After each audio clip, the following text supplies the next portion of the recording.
Hey guys, I'm the Cool Book Dude, and today we're going to be going over a book called Never Never by Serena Valentino. What we're going to do today is I'm going to give a little summary about it, go over some pros and cons, and basically some things about it that I liked and why you should read it. Let's get started. So if you couldn't tell by the cover, this is a book about Captain Hook. Basically, it's a book about his story and how he became the villain of Peter Pan, the one that we all know and hopefully love, because he's one of my favorite villains. So we start out in the book with James as a baby. He disappears from his stroller and finds his way in Neverland, and he is reclaimed by his family just one more day before he permanently would have become a lost boy.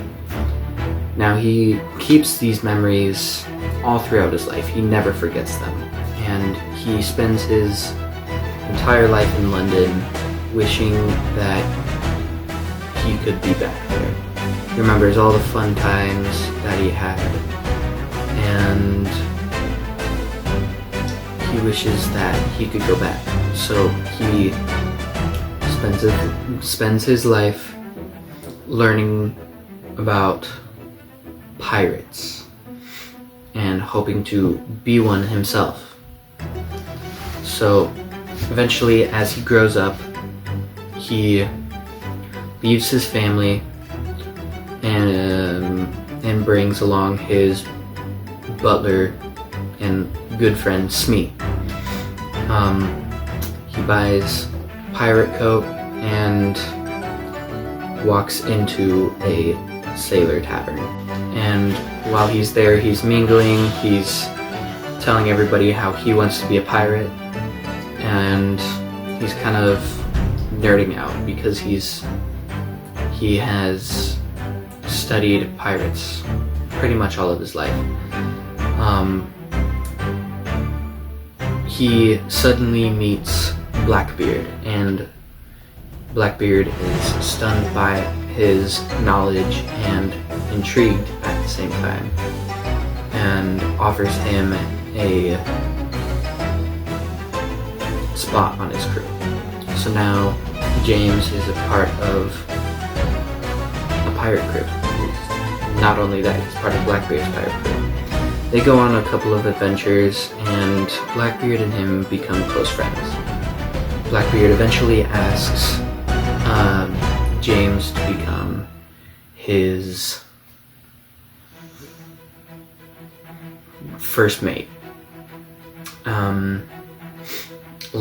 Many of the crew like him just because he's kind of a nerd, and they like making fun of him for it, but he's also a good member of the team. Eventually, he becomes the captain after Blackbeard retires, and he eventually gets the ship Jolly Roger, which is a big, magnificent ship, and he's really happy about it. Now he's the captain and has a big, beautiful ship. There's almost nothing to stop him now from getting into Neverland, except he doesn't know how to get there. So he travels to these magical witches, basically, called the Odd Sisters, and they help him use magic to get him, his ship, and his entire crew to Neverland. They also give him a mirror to basically talk with these bad witches. I don't know why, but that's just how it went. Basically, they told him not ever to look into it, never to talk with the bad witches, because they would trick him, make him get stuck there forever. So they get to Neverland, and James and his crew, they're looking for Peter Pan, because he remembers Peter Pan as his good old lost friend, and he wants to have fun with him again, just like he did as a kid. He at some point looks into the mirror that he wasn't supposed to, and the bad witches convince him that the only way for him to leave would be to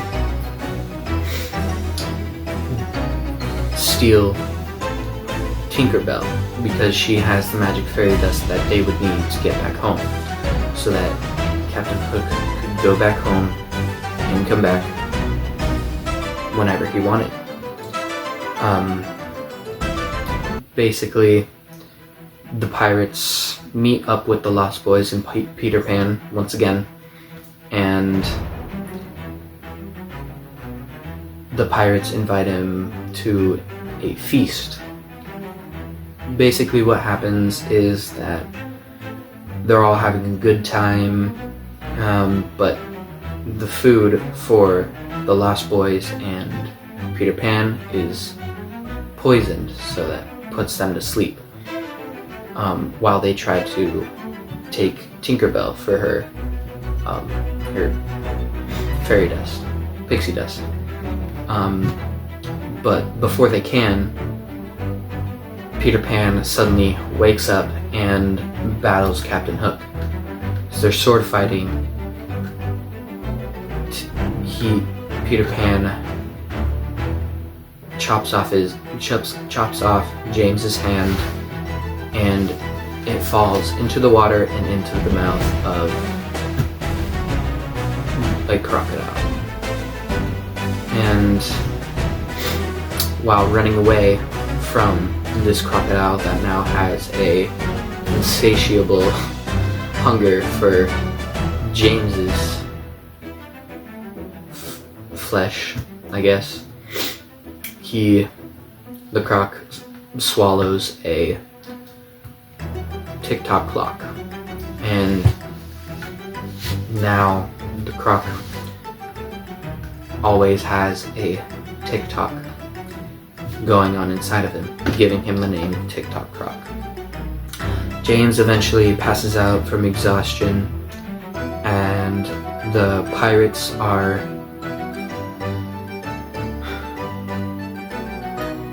beaten, and they retreat somewhere in the Neversea.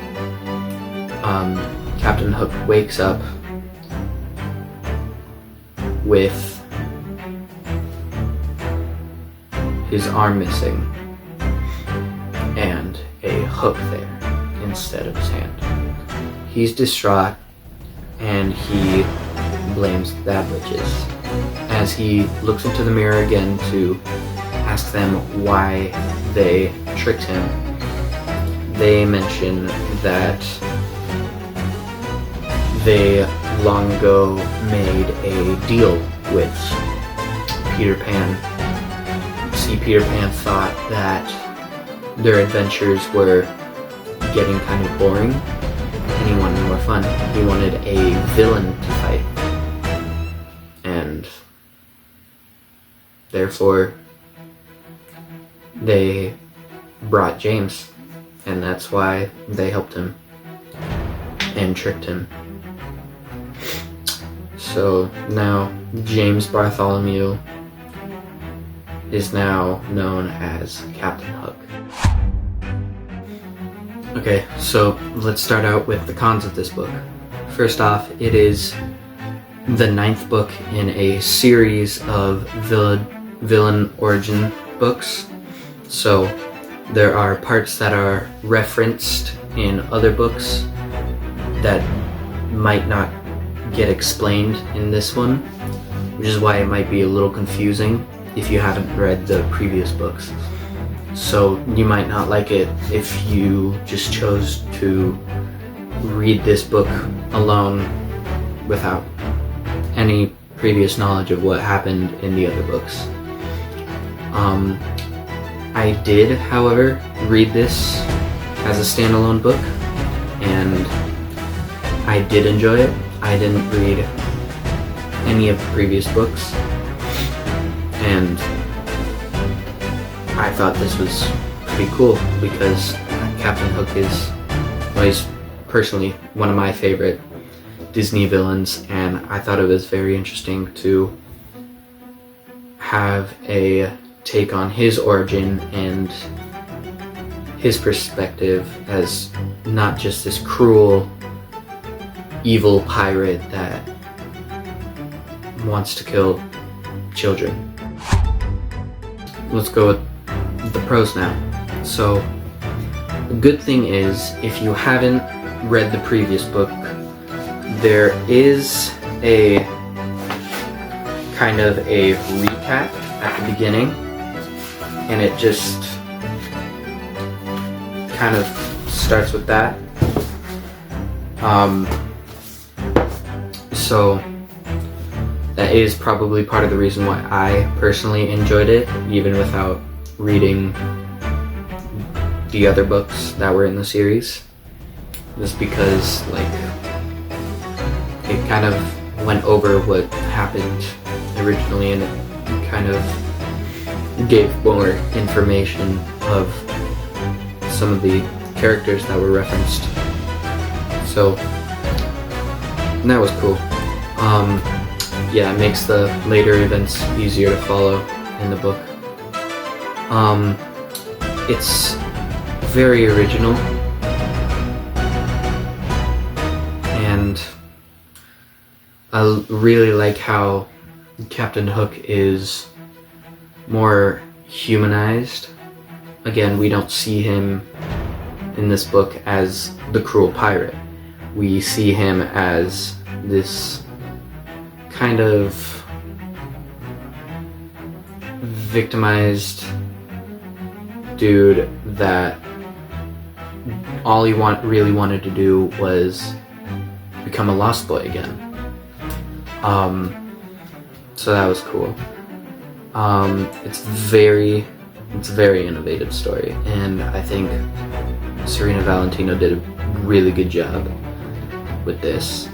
And I really like the plot twist of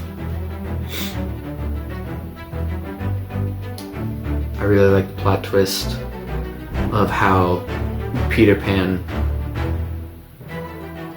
ended up being the one that really tricked Captain Hook, because he got him stuck here, and he got him stuck in Neverland just so that they could have a villain to fight. Okay, so first off, I want to start out with like a little fun fact that I heard about a while ago, and I'm not sure exactly where I heard about it. I think I heard it from a friend. But basically, in the original Peter Pan storyline, like the book or play, wherever it originally came from, Peter Pan was actually supposed to be like the secret bad guy, not Hook. Well, Hook was he was still going to be the main antagonist, but Peter Pan was supposed to be just like the secret villain kind of character. And basically, Peter Pan kind of embodies childish behavior and immaturity. And in like in the books and plays, he's scared of literally anything changing. He's scared of all of his friends leaving him and growing up to be more mature. So he kind of wants to keep everyone the way they are. He wants everyone to go to this land where no one grows up and you never grow old, you never have to be mature, you can do whatever you want. And basically that's kind of how that goes. He is completely against anything or anyone wanting to grow up and leave Neverland. There's also in the movie, Peter Pan and Wendy, I think it came out 2024, I don't know, so not that long ago. It's revealed that Peter Pan started to hate Captain Hook, and he exiled him from Neverland simply because James wanted to see his mother again, which is pretty similar to actually some of the events that happen in this book, and it does get explained in this book, so it's actually very similar. And I thought that was very interesting because in the play, or in the book, again, wherever this came from, I'm not sure, in Peter Pan, even Wendy notices, like, hey, this guy's kind of immature, he's kind of doesn't really want things to change, and there's some validity to what he, like, his values. Like, sure, you should never forget what it's like to be a kid. You should still have fun. It's good to have fun. But Peter Pan kind of forgets that, like, we all have to grow up. It's a normal part of life, and he seems to think that once you grow up, there's no point left in life, and there's no way for you to have fun anymore. And that's not true. So he's kind of, I don't know, this wasn't really a main point in the original adaptation of Peter Pan, but I thought that was pretty cool because that connects a lot to Captain Hook, to Never Never, and kind of like the storyline and how this all goes. So, recommendations. Overall, I really liked this book, and I think that you guys should give it a read. I know, again, going back to what I've said before, this is a book that's kind of like in the middle or end of a series of other books, but I read this completely alone without reading any of the other books, and it honestly wasn't difficult to really follow along, so there's like really no point in not giving this a read. I mean, if you don't like Disney, if you just aren't interested, I totally get that, that's fine. But I enjoyed it, and I thought the story was really interesting, the plot was really cool, and just like the plot twists and how the story develops, it's very interesting, and it's a really cool idea to follow the story from a villain's perspective. I love it when people, like authors, create a perspective from the villain. It makes the whole thing seem so much interesting, and honestly, it makes you feel like you're growing with the character as you read on. And it's a really cool book. Obviously it is, again, it's Disney, it's kind of more faced toward my age demographic, my age and like below, but it's still very interesting, and I would definitely give this a try. So yeah, go out, go find it. You could probably find it in your local library. If you want, read the other books too. I haven't. I want to, because if they're as good as this one, then the whole series is going to be pretty interesting, because this is actually one of my favorite books that I own, and I love reading it. But yeah, if you just aren't into that sort of thing, again, I totally get it, I totally understand. It is Disney, but hey, some things in Disney are still cool. It's not, I don't know, it's just, I recommend this book. I recommend you read it. It's a good time. There's really no reason why you shouldn't read it. It's pretty short, so it's not like a huge waste of your time.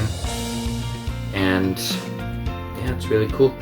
Thank you guys so much for watching. Thank you again so much. Don't forget to like and subscribe. And if you guys have any ideas on how I could improve my videos, maybe add more to what I'm saying. Maybe I want like you want me to go more in depth. I don't know. Feel free to comment and let me know, because your opinion does matter to me. Thank you so much for watching.